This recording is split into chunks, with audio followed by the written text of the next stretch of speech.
Today I'm going to be baking a cake. Before actually going through the process of baking a cake, you'll need to contaminate your food and burn yourself. I've done it before and it's a good time. After that's been done, you'll need to grease your pan in hazardous material and keep a fire extinguisher handy. Just preheat the oven. And then after that's been done, you need to take your dry ingredients and your pot and mix them separately.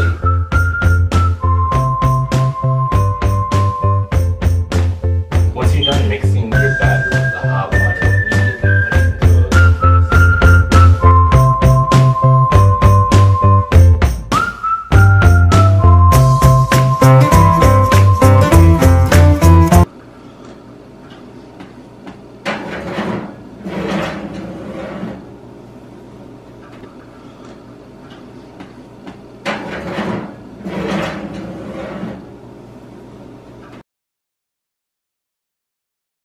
take a toothpick or a knife, stick it in, it's perfectly done.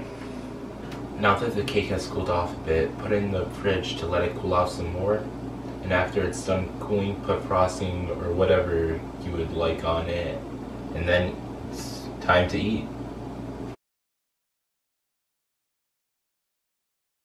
Time to open the oven. Don't put your hand near the cake.